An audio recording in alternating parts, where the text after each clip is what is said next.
na questão 5, tá? Aí é para a gente começar a analisar como é a construção do gráfico de uma função exponencial, tá? Então, quando eu escrevo uma função dessa forma aqui, né, eu estou indicando aqui a minha variável livre no expoente, e para cada valor que isso aqui assume, eu vou calcular o valor de y, né, a variável dependente, aqui depende de x, e como a gente fazia com as outras funções, né, com função quadrática, com função afim, tá? Quando a gente está começando a conhecer as propriedades dessa função. Então, a gente vai começar aqui nesse item A de uma maneira bem branda, bem esboçando mesmo, tá? E aí, com o passar dos itens, a gente vai vendo algumas características do gráfico desse tipo de função, tá? Bom, então acho que a forma mais fácil de fazer é a gente montar aqui uma tabelinha, vou até aproveitar esse quadriculado aqui, montar uma tabela com valores de x e de y. Então, eu vou sugerir alguns valores para x, tá? Assim, não tão aleatórios, né? Uma escolha espertinha, assim, mas básica, bem básica, vocês vão ver. E aí, a partir disso, calcular os valores de y, para depois colocar os pontos aqui no plano cartesiano para tentar ver como é a cara do gráfico, tá? Então, sei lá, vou começar com os valores mais elementares possíveis para x. 1, 2, 3, tá? Então, ver se tem alguma restrição, né? Então, x pode ser 1, ou seja, dá para calcular quanto é 2 elevado a 1? Dá. Então, vamos colocar aqui, y igual a 2 elevado a 1, que é 2. Tá? Para x igual a 2, tudo bem? Dá para fazer também. 2 elevado a 2, dá para fazer, e é 4. Para x igual a 3, então o valor de y vai ser 2 elevado a 3, que é 8. Então, até agora, eu tenho o seguinte. Quando x vale 1, y vale 2. Ou seja, o ponto 0, desculpa, o ponto 1, 2, o ponto 1, 2, faz parte do gráfico da função. Né? O gráfico da função tem que conter esse ponto 1, 2. Também o ponto 2, 4. Deixa eu parar aqui. O ponto de coordenadas 2, 4 e o ponto de coordenadas 3, 8. Tá. Claro que o x não pode valer só 1, 2, 3. Ele pode valer vários outros valores. Aliás, deixa eu aproveitar para perguntar. Será que o x tem alguma restrição? Será que ele não pode valer algum valor? O x pode ser zero? Ou seja, dá para calcular quanto é 2 elevado a zero? Dá. 2 elevado a zero é 1. O x pode ser negativo? O x pode ser menos 1, por exemplo? Ou seja, dá para calcular quanto é 2 elevado a menos 1? Também dá. 2 elevado a 1, 2 elevado a menos 1 é 1 sobre 2 elevado a 1. E é meio mesmo. O x pode valer menos 2? Quanto é 2 elevado a menos 2? Tá? Isso aqui é meio elevado ao quadrado, que é 1 quarto. Então, tudo bem também.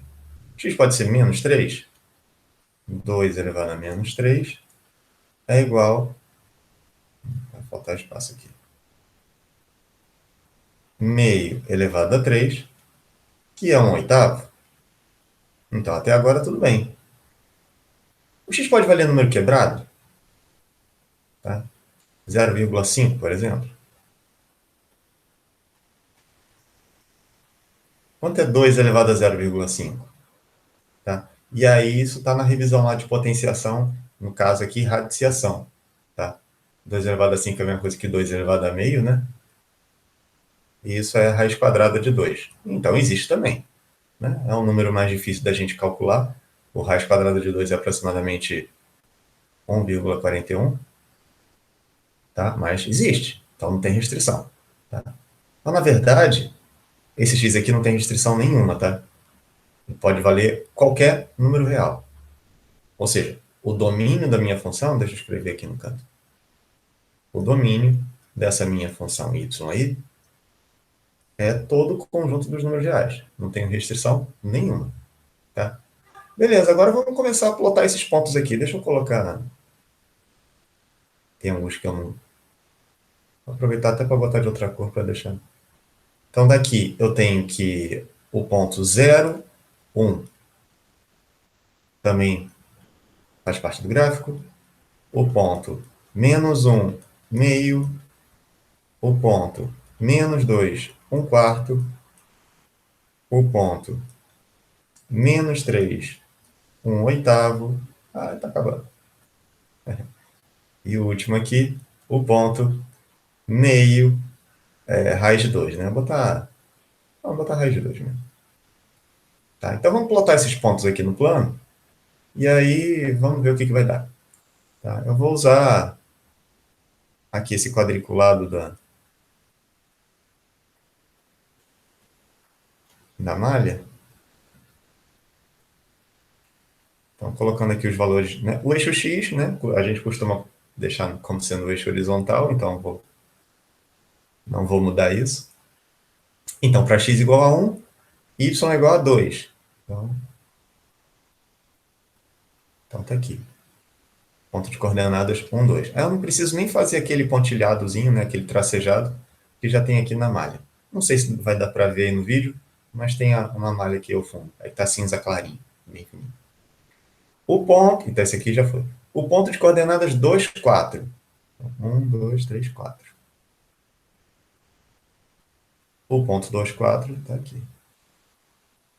Ponto 3, 8. Então, 4, 5, 6 e 8. Isso aqui. Ponto 3, 8 está aqui. Ótimo. Ponto 0, 1. Aqui é o x0 e aqui o y1, então tá aqui. Ponto -1, meio. Agora vai começar a ficar difícil, porque todos esses outros valores aqui, meio, 1/4, 1/8, já vai ficar tudo entre ali 0 e 1, vai ficar muito exprimido aqui. Mas vamos tentar, vamos ver. Vou botar aqui, não vou nem... Deixa eu tirar. Né? O y igual a meio está mais ou menos aqui, né? Um pouquinho, enfim. Ponto -2, 1/4. Então, o quarto ainda mais pertinho ainda do zero. Ponto -3, 1/8. Já está super perto do zero ali. E ainda tem o ponto meio, né? Meio, raiz de 2. Então, que é... O meio está aqui, né? E o raiz de 2 é 1/4, né? Uma coisa assim. Então, aqui assim mais ou menos. Olha, até que não está péssimo, não. Né? Claro que a função não tem só esses pontos aqui que a gente desenhou, tá? Eu poderia, né, se eu pudesse calcular, por exemplo, vários valores aqui entre 2 e 3, por exemplo, né, para x entre 2 e 3. Será que a gente consegue imaginar como seriam os pontos aqui distribuídos nesse intervalo? Tá? Então, eu vou usar os superpoderes da computação para fazer isso. Tá? Talvez, talvez só olhando, cadê? Talvez só olhando isso aqui, você já tenha uma ideia de como vai ser o desenho do gráfico. Mas, já que eu tenho esse recurso aqui para poder usar, eu vou usar. Tá? Então, é bom que a gente dá uma recapitulada no que foi falado até agora. Tá? Então, 2 elevado a x. A princípio, eu coloquei aqui, está bem pequenininho aqui. Aqui é o meu, os valores de x que eu coloquei, que podem variar aqui no eixo horizontal. Tá? Então, e é bom que ele vai aqui, ó, estou com precisão de 4 casas decimais, né? Então, vários valores aqui. Pode ser zero, pode ser negativo, pode ser quebrado, claro, pode ser inteiro, tá? Beleza. E aí, então a gente já viu que o x pode assumir qualquer valor, não tem restrição alguma, tá? E aí, para cada valor de x, eu vou calcular, então, quanto é 2 elevado a esse x, tá? E aí, interessante é que se eu variar aqui,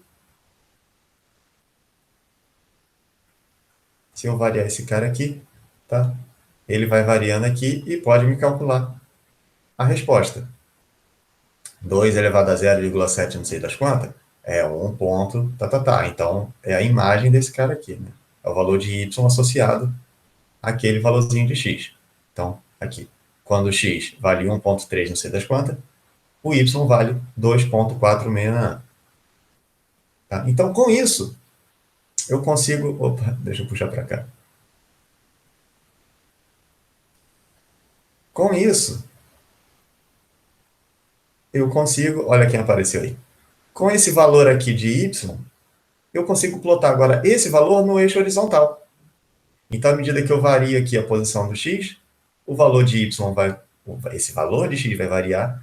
Portanto, esse valor de y também vai variar, né? Calculando aqui. E, plotando esse valor aqui no eixo, a posição desse ponto, portanto, também vai variar. Tá? Tudo bem?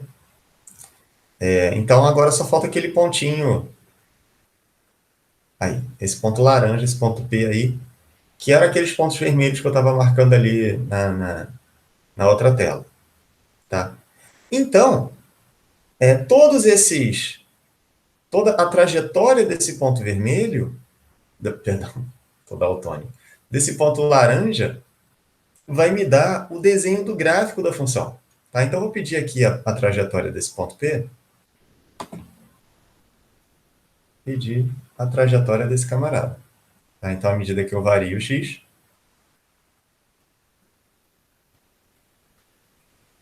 o ponto P vai desenhando essa trajetória aí.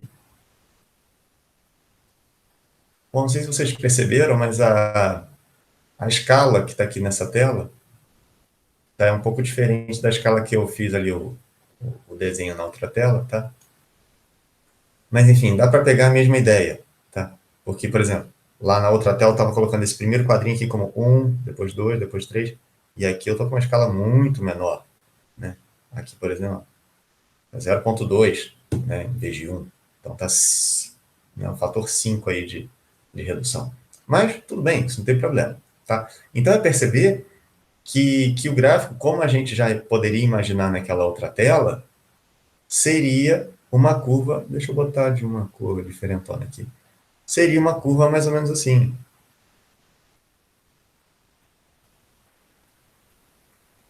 Finge que eu passei por todo mundo, tá? Ou seja, aquela pergunta que eu tinha feito, de se eu pudesse calcular vários outros valores de x aqui, eu teria outros vários pontinhos aqui assim, tá? Então, esses outros pontinhos que me dariam o desenho do gráfico da função. Beleza? Tá.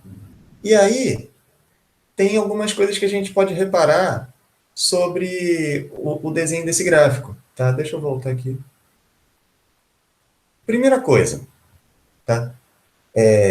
Então tá uma curva aqui, nessa parte aqui, crescente, mas será que ela vai ser sempre crescente? Tá? Ou será que alguma hora, à medida que eu for aumentando o valor de x, à medida que eu aumentar o valor de x, será que alguma hora vai diminuir o valor de y? Tá? Bom, olhando para a expressão da função, acho que é difícil crer que isso vai acontecer, né? Então, 2 elevado a um cara, quanto maior for o expoente do 2, maior vai ser o resultado dessa expressão. Então, essa função aqui vai ser sempre crescente. À medida que eu aumento o valor de x, eu vou sempre aumentando o valor de y também. Tá? E o contrário, e se eu andar agora para a esquerda, né? Pensar nesses negativos aqui. À medida que eu diminuo o valor de x, o que vai acontecer com o valor de y? Tá? Pelo que a gente tem até aqui, parece que o valor de y vai decrescendo cada vez mais. E, de fato, repara que aqui ele já está muito pertinho do zero. E aí eu pergunto, quando que o y vai ser zero? Tá? Se ele já está muito pertinho do zero, você pode pensar, pô, logo, logo, então o y vai ser zero. Tá? Vamos ver. Olha só, esses valores aqui. Eu fiz até o menos 3. Tá? Então, para x igual a menos 3, o y deu 1 oitavo. Tá? Que é 0,125, né, se eu não me engano. Tá? E se eu pegasse um número mais negativo ainda? Pegar, sei lá, o menos 10. Se o x for menos 10, quanto vai dar o y? Vai ficar 2 elevado a menos 10. E isso dá 1 meio elevado a 10. Isso aqui é 1 elevado a 10, que é 1, dividido por 2 elevado a 10. Bom, esse até que é uma potência bem notável, né? Dá 1024. Então, repara só. Isso aqui, se eu pegar um número mais negativo, sei lá, 100, 1000, não importa. O resultado vai ser sempre 1 dividido por um número gigante. E 1 dividido por um número cada vez maior, ele é positivo, ele nunca vai ser negativo, só que cada vez mais próximo de zero, sem jamais ser zero. Porque o único jeito de uma fração ser zero é se isso aqui for zero, se o numerador for zero. Isso jamais vai acontecer. Sempre vai ser 1 dividido por alguém, tá? E mesmo sendo 1 dividido por um número muito grande, o resultado realmente vai ficar muito pertinho do zero, mas jamais vai sequer chegar a zero, que dirá ser negativo. Tá joia? Então vamos voltar lá para outra tela para a gente pegar algumas características do desenho desse gráfico, tá? Então vamos começar a tentar resumir aqui características do gráfico da função exponencial que a gente tem até agora, e depois, nos próximos itens, a gente vai reolhando essas características para ver se precisa adaptar alguma coisa, ou acrescentar alguma informação. Tá? Então, sempre crescente. Né? Aquela coisa que eu falei, à medida que o x aumenta, o y sempre aumenta. Que é a mesma coisa que pensar, à medida que o x diminui, eu tenho que apontar para lá, eu acho. Né? À medida que o x vai para a esquerda, o valor de y diminui. Tá? Então, a função é sempre crescente.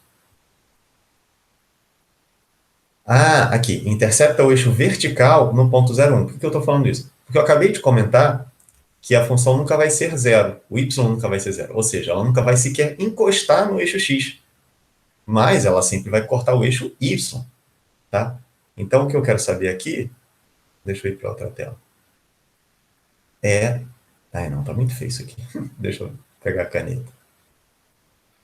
Então, o que eu quero saber aqui é quais são as coordenadas desse ponto aqui, onde intercepta o eixo y. Quando um ponto intercepta o eixo y, é porque ele tem coordenadas 0, 0, alguma coisa. É uma interrogação que eu quis desenhar aqui, tá, gente? É que essa ferramenta de desenhar aqui do GeoGebra não é... Né? Ele não foi feito para isso. O Paint foi feito para isso. Né? Então a questão é descobrir o valor aqui dessa interrogação de quando o x for zero. Descobrir o y quando o x for zero é calcular 2 elevado a zero. Isso é 1. Né? Então as coordenadas aqui desse ponto de interseção com o eixo y, com o eixo vertical, é sempre 0, 1. Intercepta o eixo vertical no ponto 0, 1. Sempre positiva. Então é aquilo que eu falei. Ela nunca vai ser negativa, né? Se nunca vai ser nem zero, que dirá negativa. Sempre positiva, sempre. Ou seja, qual a característica gráfica disso, né? Do desenho disso? O gráfico da minha função vai estar sempre acima do eixo x, né? Para pegar sempre a parte positiva do eixo y. Não intercepta o eixo horizontal, né? Já comentei que o y jamais vai ser zero. Possui uma assíntota horizontal, nome novo aí para vocês, tá? Eu não vou super me preocupar com essa nomenclatura, mas é o nome que a coisa tem, tá? É meio raro até encontrar nos livros de ensino médio, isso aí é mais usado para ensino superior, mas é um nome bom, tá? Ele é bem preciso, né? Possui uma assíntota horizontal. Nesse caso aqui, ou seja, o meu gráfico está convergindo para um certo valor. No caso, o valor é zero. Tá? À medida que o x vai para a esquerda, espero que seja para lá, gente, pelo amor de Deus, eu estou muito confuso com essa imagem espelhada aqui. Que à medida que o meu x decresce, né, diminui, o valor de y vai chegando cada vez mais próximo de zero, vai convergindo para zero. Não muda de concavidade. Então fica sempre essa coisa assim, né? Ele nunca vai ficar assim. Então, beleza, vamos guardar essas informações aqui que a gente usou para o item A. Vamos tentar fazer o item B e ver se alguma coisa vai mudar ou não, e mais para frente também. Beleza?